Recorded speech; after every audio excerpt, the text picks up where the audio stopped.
Holography is a technique that allows a wavefront to be recorded and later reconstructed. It is best known as a method of generating three-dimensional images and has a wide range of other uses, including data storage, microscopy, and interferometry. In principle, it is possible to make a hologram for any type of wave. A hologram is a recording of an interference pattern that can reproduce a 3D light field using diffraction. In general usage, a hologram is a recording of any type of wavefront in the form of an interference pattern. It can be created by capturing light from a real scene, or it can be generated by a computer, in which case it is known as a computer-generated hologram, which can show virtual objects or scenes. Optical holography needs a laser light to record the light field. The reproduced light field can generate an image that has the depth and parallax of the original scene. A hologram is usually unintelligible when viewed under diffuse ambient light. When suitably lit, the interference pattern diffracts the light into an accurate reproduction of the original light field, and the objects that were in it exhibit visual depth cues, such as parallax and perspective, that change realistically with the different angles of viewing. That is, the view of the image from different angles shows the subject viewed from similar angles. A hologram is traditionally generated by overlaying a second wavefront, known as the reference beam, onto a wavefront of interest. This generates an interference pattern, which is then captured on a physical medium. When the recorded interference pattern is later illuminated by the second wavefront, it is diffracted to recreate the original wavefront. The 3D image from a hologram can often be viewed with non-laser light. However, in common practice, major image quality compromises are made to remove the need for laser illumination to view the hologram. A computer-generated hologram is created by digitally modeling and combining two wavefronts to generate an interference pattern image. This image can then be printed onto a mask or film and illuminated with an appropriate light source to reconstruct the desired wavefront. Alternatively, the interference pattern image can be directly displayed on a dynamic holographic display. Holographic portraiture often resorts to a non-holographic intermediate imaging procedure to avoid the dangerous high-powered pulsed lasers which would be needed to optically freeze moving subjects as perfectly as the extremely motion-intolerant holographic recording process requires. Early holography required high-power and expensive lasers. Currently, mass-produced low-cost laser diodes, such as those found on DVD recorders and used in other common applications, can be used to make holograms. They have made holography much more accessible to low-budget researchers, artists, and dedicated hobbyists. Most holograms produced are of static objects, but systems for displaying changing scenes on dynamic holographic displays are now being developed. The word holography comes from the Greek words letter 1F45 lambda omicron sigma, holos, whole, and gamma rho alpha phi eta graph, writing or drawing. History. Video, Introduction to Holography, 1972 educational film. The Hungarian-British physicist Dennis Gaber invented holography in 1948 while he was looking for a way to improve image resolution in electron microscopes. Gaber's work was built on pioneering work in the field of X-ray microscopy by other scientists including Mieczyslaw Wolff in 1920 and William Lawrence Bragg in 1939. The formulation of holography was an unexpected result of Gaber's research into improving electron microscopes at the British Thomson Houston Company, BTH, in Rugby, England, and the company filed a patent in December 1947, patent GB 685286. The technique as originally invented is still used in electron microscopy, where it is known as electron holography. Gaber was awarded the Nobel Prize in Physics in 1971 for his invention and development of the holographic method. Horizontal symmetric text by Dieter Jung. Optical holography did not really advance until the development of the laser in 1960. The development of the laser enabled the first practical optical holograms that recorded 3D objects to be made in 1962 by Yuri Denisyuk in the Soviet Union and by Emmett Leith and Juris Upatnieks at the University of Michigan, U.S. Early optical holograms used silver halide photographic emulsions as the recording medium. They were not very efficient, as the produced diffraction grating absorbed much of the incident light. Various methods of converting the variation in transmission to a variation in refractive index, known as bleaching, were developed, which enabled much more efficient holograms to be produced. A major advance in the field of holography was made by Stephen Benton, who invented a way to create holograms that can be viewed with natural light instead of lasers. These are called rainbow holograms. Basics of holography: recording a hologram, reconstructing a hologram. This is a photograph of a small part of an unbleached transmission hologram viewed through a microscope. The hologram recorded an image of a toy van and car. It is no more possible to discern the subject of the hologram from this pattern than it is to identify what music has been recorded by looking at a CD surface. The holographic information is recorded by the speckle pattern. Holography is a technique for recording and reconstructing light fields. A light field is generally the result of a light source scattered off objects. Holography can be thought of as somewhat similar to sound recording, whereby a sound field created by vibrating matter, like musical instruments or vocal cords, is encoded in such a way that it can be reproduced later, without the presence of the original vibrating matter.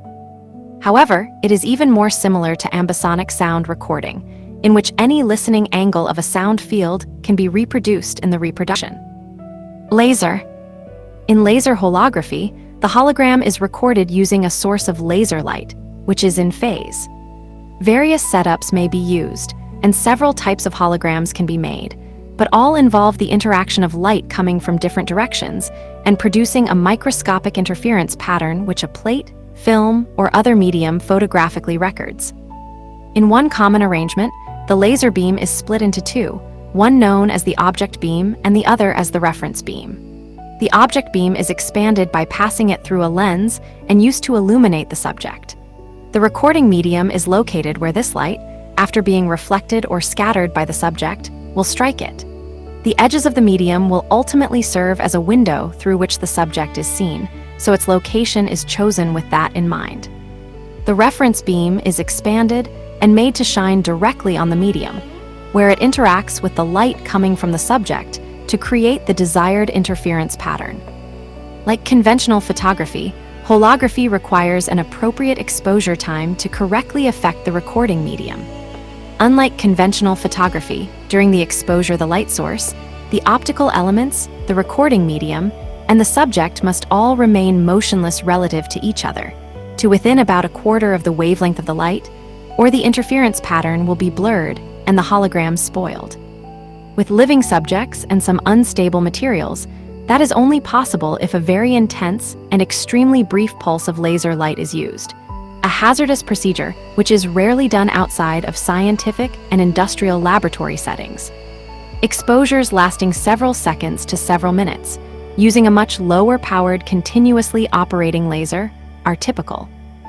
Apparatus.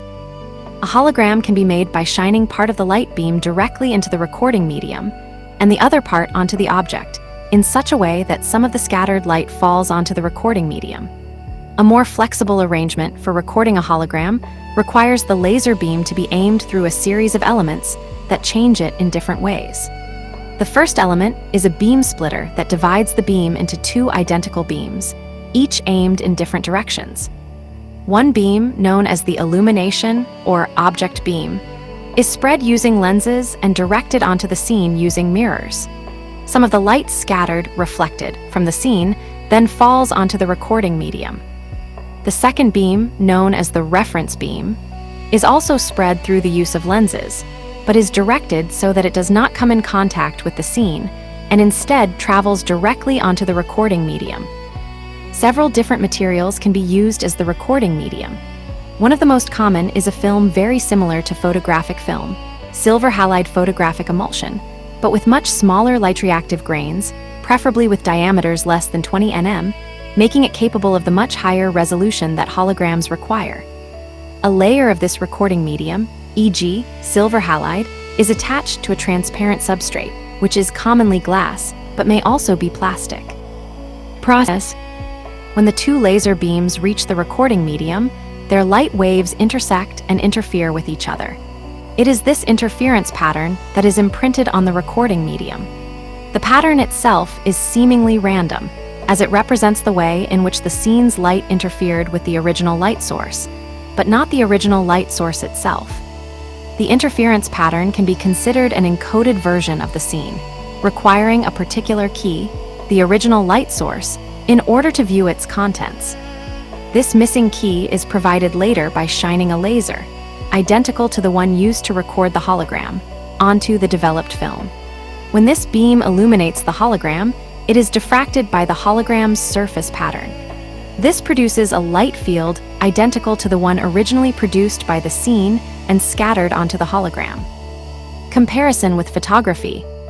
Holography may be better understood via an examination of its differences from ordinary photography. A hologram represents a recording of information regarding the light that came from the original scene as scattered in a range of directions rather than from only one direction, as in a photograph. This allows the scene to be viewed from a range of different angles, as if it were still present. A photograph can be recorded using normal light sources, sunlight or electric lighting, whereas a laser is required to record a hologram. A lens is required in photography to record the image, whereas in holography, the light from the object is scattered directly onto the recording medium. A holographic recording requires a second light beam, the reference beam, to be directed onto the recording medium.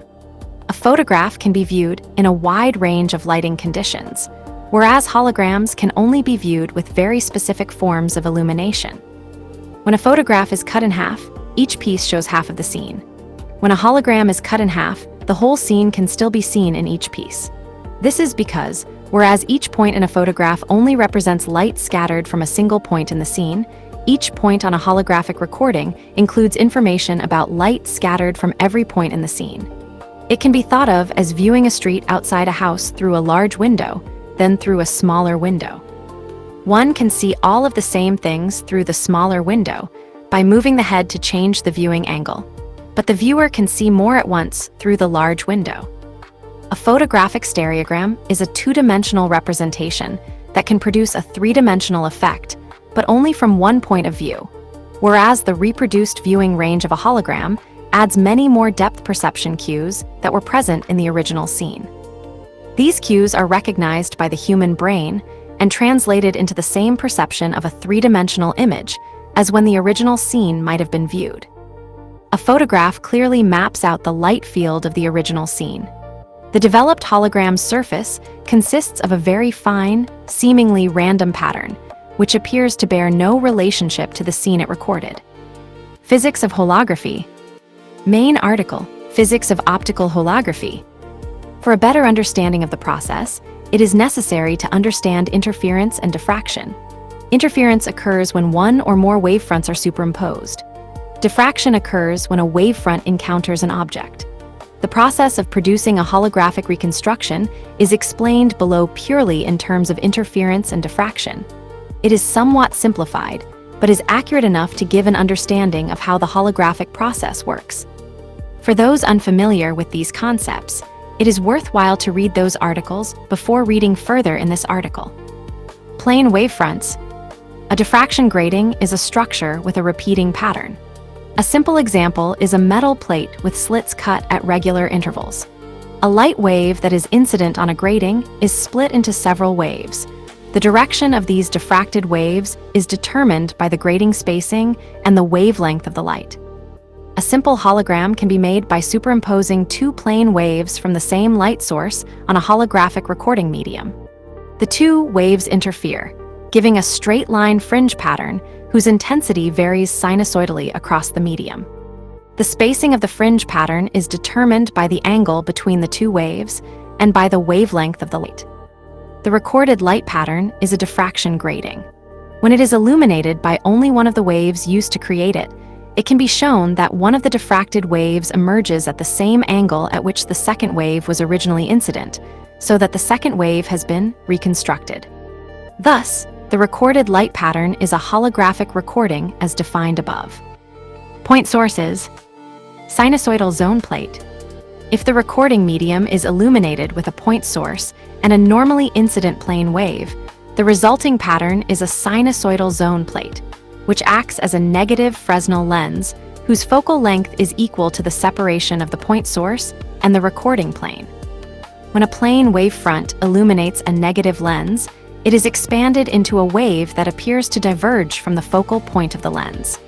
Thus, when the recorded pattern is illuminated with the original plane wave, some of the light is diffracted into a diverging beam equivalent to the original spherical wave. A holographic recording of the point source has been created. When the plane wave is incident at a non-normal angle at the time of recording, the pattern formed is more complex, but still acts as a negative lens if it is illuminated at the original angle. Complex objects. To record a hologram of a complex object, a laser beam is first split into two beams of light. One beam illuminates the object, which then scatters light onto the recording medium. According to diffraction theory, each point in the object acts as a point source of light, so the recording medium can be considered to be illuminated by a set of point sources located at varying distances from the medium. The second reference, beam, illuminates the recording medium directly. Each point source wave interferes with the reference beam, giving rise to its own sinusoidal zone plate in the recording medium. The resulting pattern is the sum of all these zone plates, which combine to produce a random speckle pattern as in the photograph above. When the hologram is illuminated by the original reference beam, each of the individual zone plates reconstructs the object wave that produced it, and these individual wavefronts are combined to reconstruct the whole of the object beam.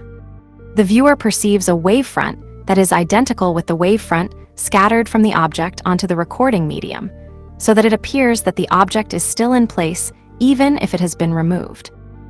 Applications. Art. Early on, artists saw the potential of holography as a medium and gained access to science laboratories to create their work. Holographic art is often the result of collaborations between scientists and artists, although some holographers would regard themselves as both an artist and a scientist. Salvador Dali claimed to have been the first to employ holography artistically. He was certainly the first and best-known surrealist to do so. But the 1972 New York exhibit of Dali holograms had been preceded by the holographic art exhibition that was held at the Cranbrook Academy of Art in Michigan in 1968, and by the one at the Finch College Gallery in New York in 1970, which attracted national media attention. In Great Britain, Margaret Bennion began using holography as an artistic medium in the late 1960s and had a solo exhibition at the University of Nottingham Art Gallery in 1969.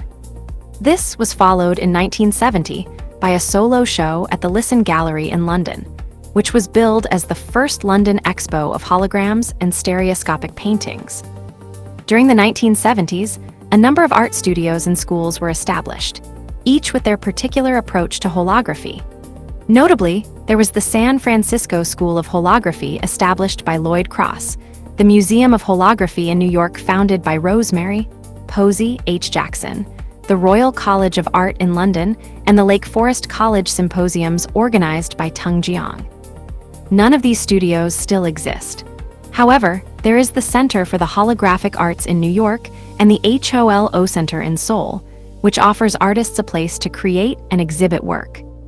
During the 1980s, many artists who worked with holography helped the diffusion of this so-called new medium in the art world, such as Harriet Caston Silver of the United States, Dieter Jung of Germany, and Moises Baumstein of Brazil, each one searching for a proper language to use with the three-dimensional work, avoiding the simple holographic reproduction of a sculpture or object. For instance, in Brazil, many concrete poets, Augusto de Campos, Dacio Pignatari, Julio Plaza, and José Wagner Garcia, associated with Moises Baumstein, found in holography a way to express themselves and to renew concrete poetry. A small but active group of artists still integrate holographic elements into their work. Some are associated with novel holographic techniques. For example, artist Matt Brand employed computational mirror design to eliminate image distortion from specular holography. The MIT Museum and Jonathan Ross both have extensive collections of holography and online catalogs of art holograms. Data storage. Main article: holographic data storage. Holographic data storage is a technique that can store information at high density inside crystals or photopolymers. The ability to store large amounts of information in some kind of medium is of great importance, as many electronic products incorporate storage devices. As current storage techniques, such as Blu-ray disc, reach the limit of possible data density, due to the diffraction-limited size of the writing beams, holographic storage has the potential to become the next generation of popular storage media. The advantage of this type of data storage is that the volume of the recording media is used instead of just the surface. Currently available SLMs can produce about 1,000 different images a second at 1024 times 1024-bit resolution, which would result in about 1 gigabit per second writing speed. In 2005, companies such as Optware and Maxell produced a 120mm disc that uses a holographic layer to store data to a potential 3.9 TB, a format called holographic versatile disk. As of September 2014, no commercial product has been released. Another company, InPhase Technologies, was developing a competing format, but went bankrupt in 2011 and all its assets were sold to Aconia Holographics, LLC. While many holographic data storage models have used page-based storage, where each recorded hologram holds a large amount of data, more recent research into using submicrometer-sized microholograms has resulted in several potential 3D optical data storage solutions. While this approach to data storage cannot attain the high data rates of page-based storage, the tolerances, technological hurdles, and cost of producing a commercial product are significantly lower. Dynamic holography. In static holography, recording, developing, and reconstructing occur sequentially, and a permanent hologram is produced. There also exist holographic materials that do not need the developing process and can record a hologram in a very short time. This allows one to use holography to perform some simple operations in an all-optical way. Examples of applications of such real-time holograms include phase conjugate mirrors, time reversal of light, optical cache memories, image processing, pattern recognition of time-varying images, and optical computing. The amount of processed information can be very high, terabits/s, since the operation is performed in parallel on a whole image. This compensates for the fact that the recording time, which is in the order of a microsecond, is still very long compared to the processing time of an electronic computer. The optical processing performed by a dynamic hologram is also much less flexible than electronic processing. On one side, one has to perform the operation always on the whole image, and on the other side, the operation a hologram can perform is basically either a multiplication or a phase conjugation. In optics, addition and Fourier transform are already easily performed in linear materials, the latter simply by a lens. This enables some applications, such as a device that compares images in an optical way. The search for novel nonlinear optical materials for dynamic holography is an active area of research. The most common materials are photorefractive crystals, but in semiconductors or semiconductor heterostructures, such as quantum wells, atomic vapors and gases, plasmas, and even liquids, it was possible to generate holograms. A particularly promising application is optical phase conjugation. It allows the removal of the wavefront distortions a light beam receives when passing through an aberrating medium, by sending it back through the same aberrating medium with a conjugated phase. This is useful, for example, in free space optical communications to compensate for atmospheric turbulence, the phenomenon that gives rise to the twinkling of starlight. Hobbyist use. Piece Within Reach, a Denisiuk DCG hologram by amateur Dave Batten. Since the beginning of holography, many holographers have explored its uses and displayed them to the public. In 1971, Lloyd Cross opened the San Francisco School of Holography and taught amateurs how to make holograms using only a small, typically 5 MW helium neon laser, and inexpensive homemade equipment. Holography had been supposed to require a very expensive metal optical table setup to lock all the involved elements down in place, and damp any vibrations that could blur the interference fringes and ruin the hologram. Cross's homebrew alternative was a sandbox made of a cinder block retaining wall on a plywood base, supported on stacks of old tires to isolate it from ground vibrations, and filled with sand that had been washed to remove dust. The laser was securely mounted atop the cinder block wall. The mirrors and simple lenses needed for directing, splitting, and expanding the laser beam were affixed to short lengths of PVC pipe, which were stuck into the sand at the desired locations. The subject and the photographic plate holder were similarly supported within the sandbox.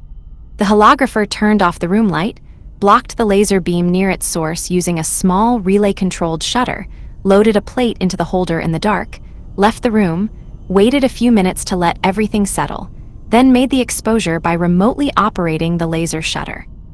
In 1979, Jason Sapin opened the holographic studios in New York City. Since then, they have been involved in the production of many holographs for many artists as well as companies.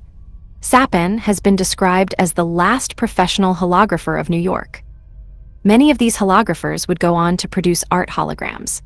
In 1983, Fred Unterseher, a co-founder of the San Francisco School of Holography and a well-known holographic artist, published the Holography Handbook, an easy-to-read guide to making holograms at home.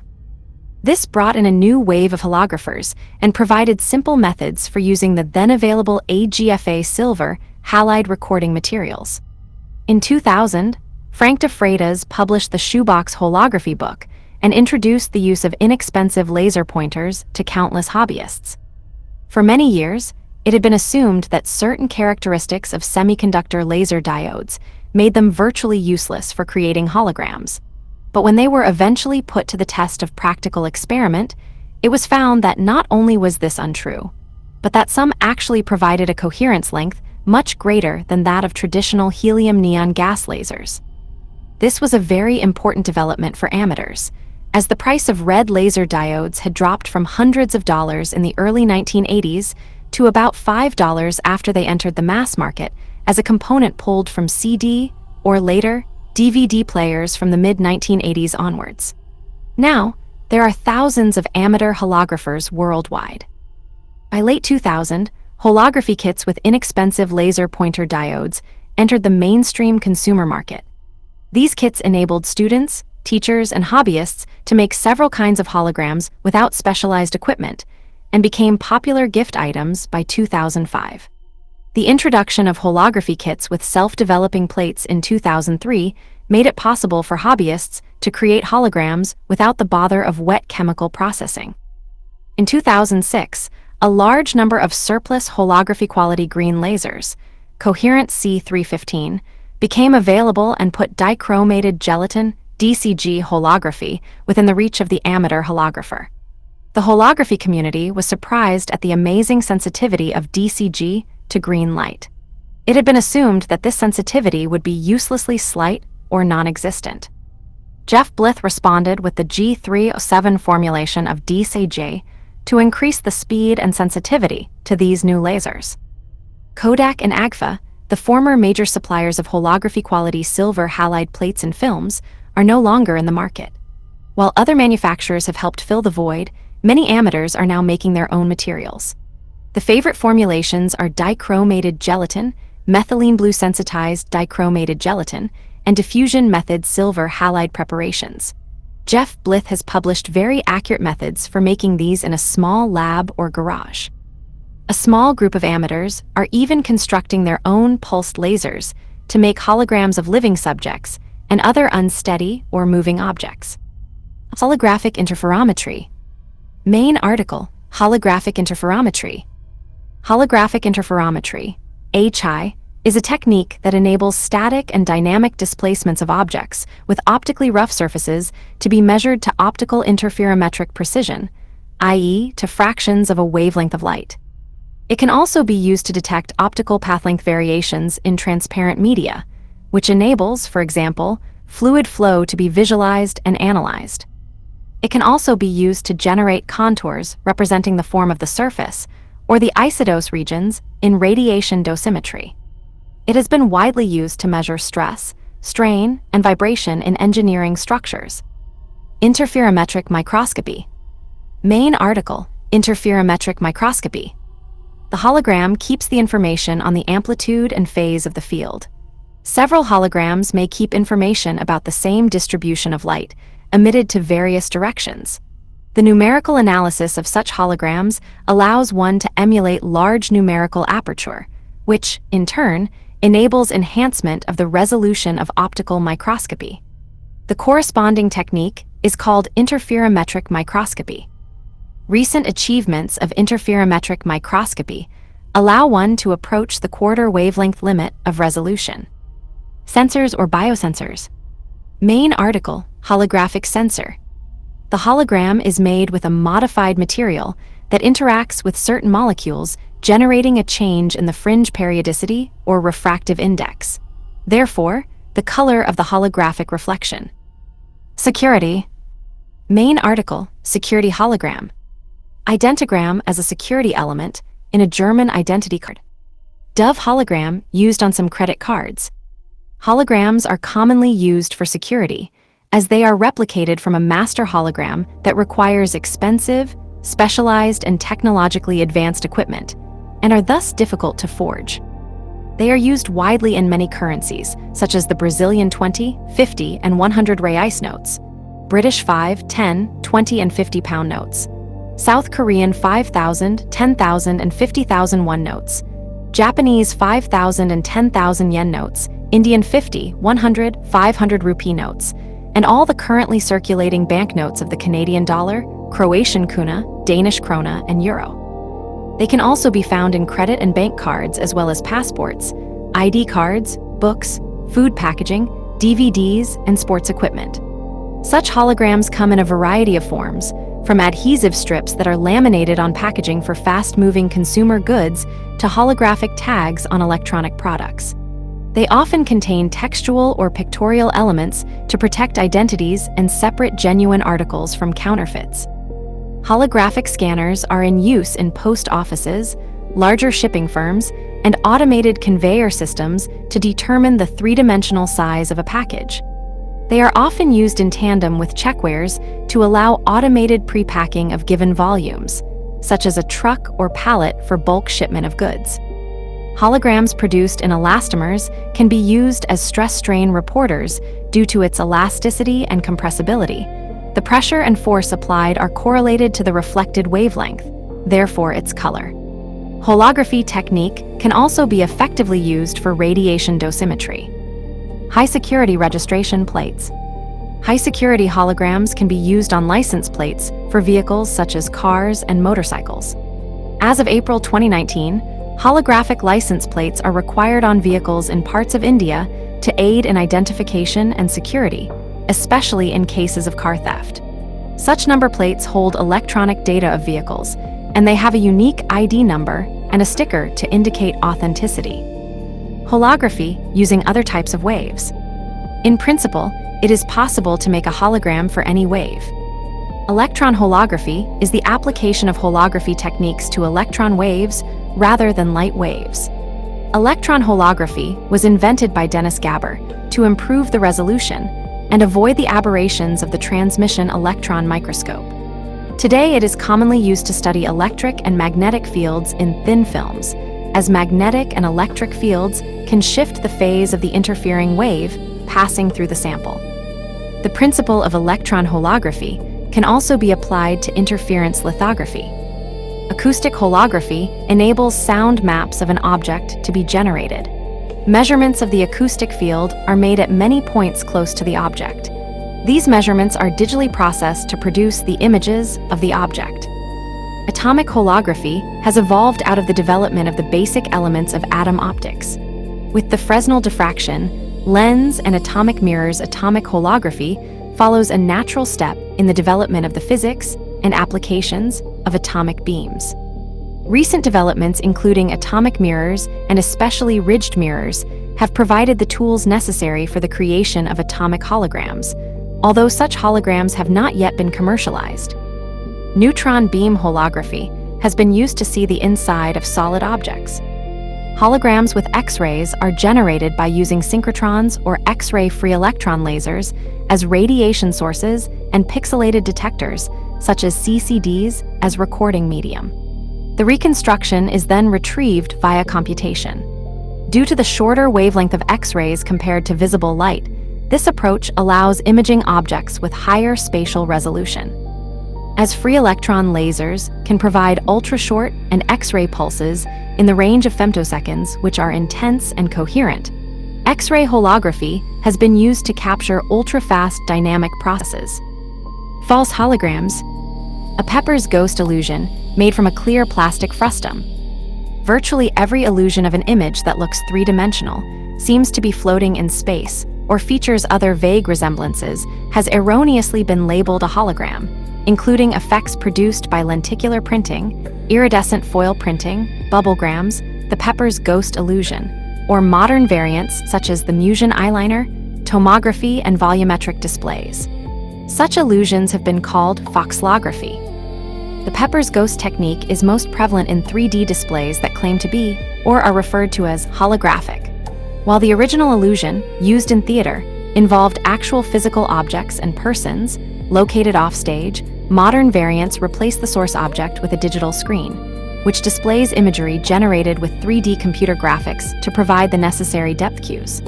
The reflection of flat imagery can look less realistic than that of an actual 3D object. Alternatively, rear projection of realistic images on semi-transparent screens can create the same illusion. Notable examples of digital Pepper's ghost illusions include virtual live performances by the Gorillaz in the 2005 MTV Europe Music Awards and the 48th Grammy Awards, Tupac Shakur's at Coachella Valley Music and Arts Festival in 2012, Swedish supergroup ABBA, American rock group Kiss, and Hatsune Miku and other Vocaloid singing synthesizer applications. Holography is distinct from specular holography, which is a technique for making three-dimensional images by controlling the motion of specularities on a two-dimensional surface. It works by reflectively or refractively manipulating bundles of light rays, not by using interference and diffraction. Tactile holograms. See also, solid light and stopping light. In fiction. Main article, Holography in Fiction. Holography has been widely referred to in movies, novels, and TV, usually in science fiction, starting in the late 1970s.